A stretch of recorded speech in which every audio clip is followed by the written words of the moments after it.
যোগবিজ্ঞান দাবি করে যে এই ব্যক্তিত্বকে ক্রমবর্ধিত করিবার প্রক্রিয়া সে আবিষ্কার করিয়াছে। সেসব রীতি ও প্রক্রিয়া যথাযথভাবে মানিয়া চলিলে প্রত্যেকেই নিজ ব্যক্তিত্বকে বাড়াইয়া অধিকতর শক্তিশালী করিতে পারে। গুরুত্বপূর্ণ ব্যবহারিক বিষয়গুলির মধ্যে ইহা অন্যতম এবং সর্ববিধ শিক্ষার রহস্য ইহাই। সকলেরই পক্ষে ইহা প্রযোজ্য।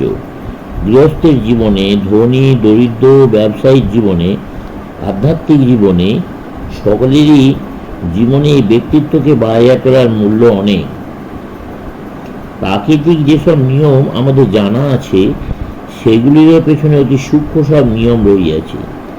অর্থাৎ স্থূল জগতের সত্তা, মনোজগতের সত্তা, আধ্যাত্ম জগতের সত্তা প্রভৃতি বলিয়া আলাদা আলাদা কোনো সত্তা নাই।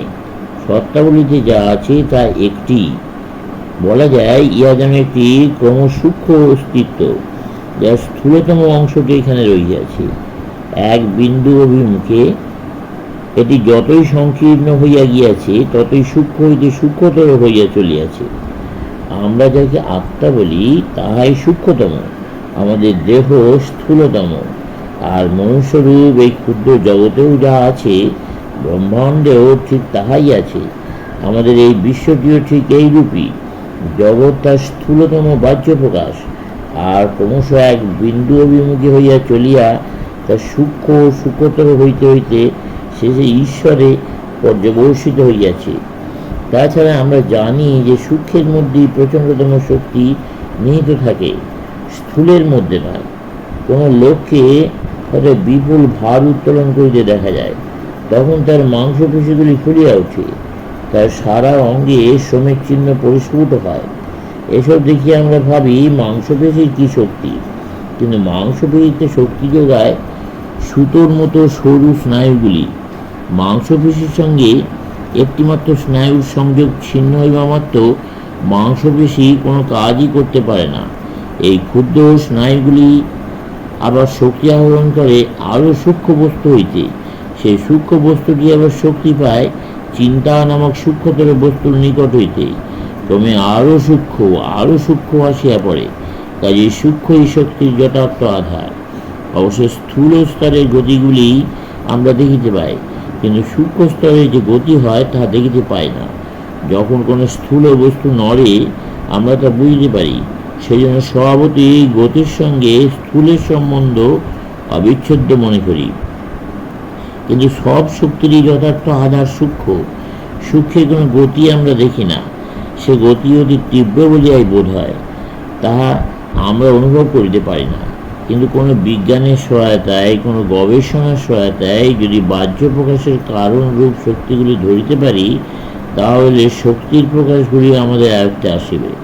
কোনো হ্রদের তলদেশ হইতে একটি বুদবুদ উঠিতেছে, যখন হ্রদের উপরে উঠিয়া বা ফাটিয়া যায়, তখনই মাত্র উহা আমাদের নজরে পড়ে। তলদেশ হইতে উপরে উঠিয়া আসিবার মধ্যে কোনো সময় সেদিকে দেখিতে পায় না।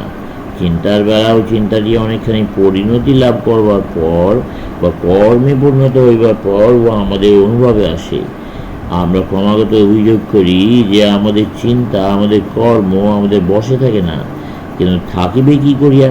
যদি সূক্ষ্ম গতিগুলি নিয়ন্ত্রিত করিতে পারি, চিন্তারূপে কর্মরূপে পরিণত হইবার পূর্বেই যদি চিন্তাকে আরও সূক্ষ্ম অবস্থায় তার মূল অবস্থা ধরতে পারি, তাহলে আমাদের পক্ষে সবটা নিয়ন্ত্রণ করা সম্ভব।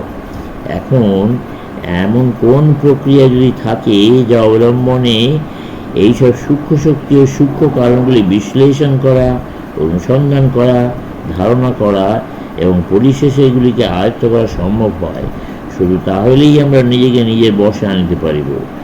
আর নিজের মনকে যে বশে আনতে পারে, অপরাপর ব্যক্তির মনও তার বশে আসিবে নিশ্চিত। এই জন্যই সর্বকালে পবিত্রতা ও নীতিপরায়ণতা ধর্মের অঙ্গরূপে গৃহীত হইয়াছে। পবিত্র ও নীতিপরায়ণ ব্যক্তি নিজেকে নিজের বশে রাখতে পারে।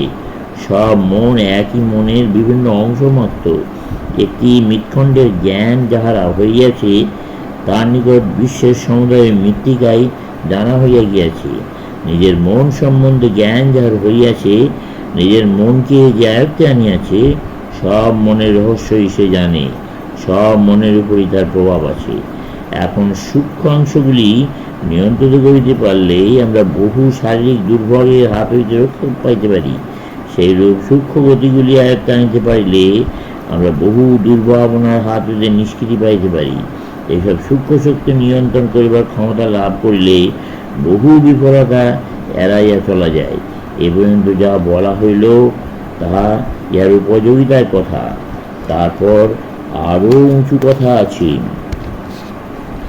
এখন এমন একটি মতের কথা তুলিতেছি, যা লইয়া সম্প্রতি কোনো বিচার করিব না, শুধু সিদ্ধান্তটি বলিয়া যাইব। কোনো জাতি যেসব অবস্থার ভিতর দিয়া বর্তমান অবস্থায় আসিয়া পৌঁছিয়াছে, সেই জাতির প্রত্যেক মানুষকেই শৈশবে দ্রুত গতিতে ওইসব অবস্থা অতিক্রম করিয়া আসিতে হয়। এসব অবস্থা পার হইয়া আসিতে একটা জাতির হাজার হাজার বছরের প্রয়োজন হইয়াছে। সেই সব পার হইতে শিশুটির প্রয়োজন হয় মাত্র কয়েক বছরের। এইটুকুই যা প্রভেদ। শিশুটি প্রথমে আদিম অসভ্য মানুষেরই মতো থাকে। সে পায়ের তলায় প্রজাপতি দলিয়া চলে। প্রথম অবস্থায় শিশুটি স্বজাতির পূর্বপুরুষের মতো।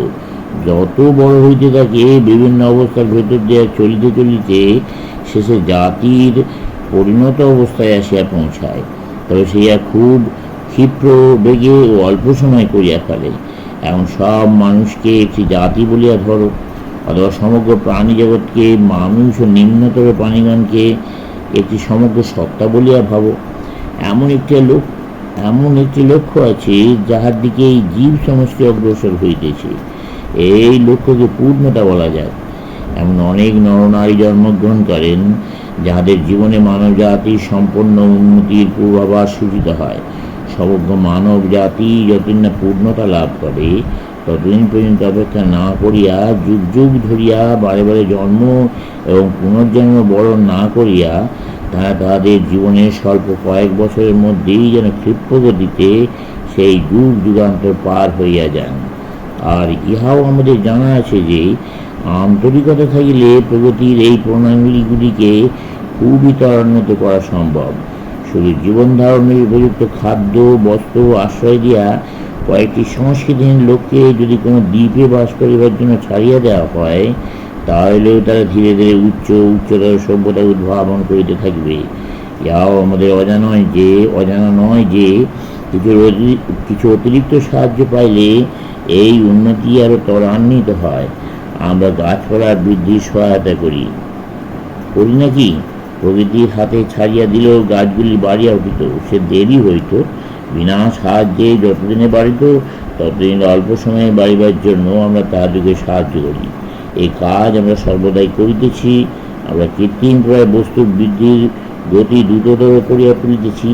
মানুষ উন্নতি বা দ্রুততর করিতে পারিব না কেন? মানুষের উন্নতি বা দ্রুততর করিতে পারিব না কেন? জাতি হিসেবে আমরা তা করিতে পারি। অপর দেশে প্রচারক পাঠানো হয় কেন? কারণ এই উপায়ে অপর জাতিগুলিকে তাড়াতাড়ি উন্নত করিতে পারা যায়। তাহলে ব্যক্তির উন্নতিও কি আমরা দ্রুততর করিতে পারি না? পারিবই কি? এই উন্নতির দ্রুততর কোনো সীমা কি নির্দেশ করা যায়?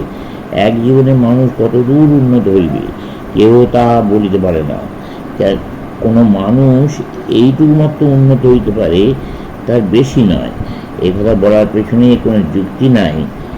পরিবেশ অদ্ভুতভাবে তার গতিবেগ বাড়াইয়া দিতে পারে। কাজেই পূর্ণতা লাভের পূর্ব পর্যন্ত কোনো সীমা টানা যায় কি? ইয়াতে কি বোঝা যায়?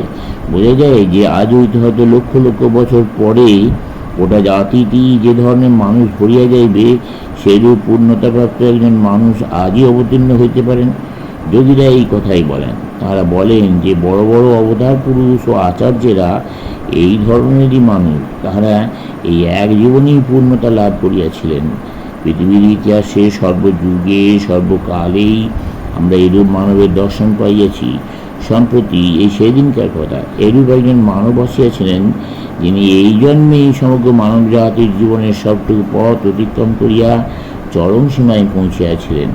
উন্নতির গতি ত্বরান্বিত করার এই কার্যটিকে সুনির্দিষ্ট নিয়ম অবলম্বনে পরিচালিত করিতে হইবে। এই নিয়মগুলি আমরা খুঁজিয়া বাহির করিতে পারি, এগুলির রহস্য উদ্ঘাটন করিতে পারি এবং নিজ প্রয়োজনে এগুলিকে লাগাইতে পারি। এরূপ করিতে পারা মানেই উন্নত হওয়া। এই উন্নতির বেগ দ্রুততর করিয়া ক্ষিপ্র গতিতে নিজেকে বিকশিত করিয়া এই জীবনেই আমরা পূর্ণতা লাভ করতে পারি। ইহাই আমাদের জীবনের উচ্চতর দিক, এবং যে বিজ্ঞান সহে মন ও তাহার শক্তির অনুশীলন করা হয় তার যথার্থ লক্ষ্য এই পূর্ণতা লাভ। অর্থ অন্যান্য জাগতিক বস্তু দান করিয়া অপরকে সাহায্য করা বা দৈনন্দিন জীবনে কীভাবে নির্ঝঞ্ঝাটে চলা যায় তার শিক্ষা দেওয়া, এসব নিতান্তই তুচ্ছ আনুষঙ্গিক কার্য মাত্র। চলবে।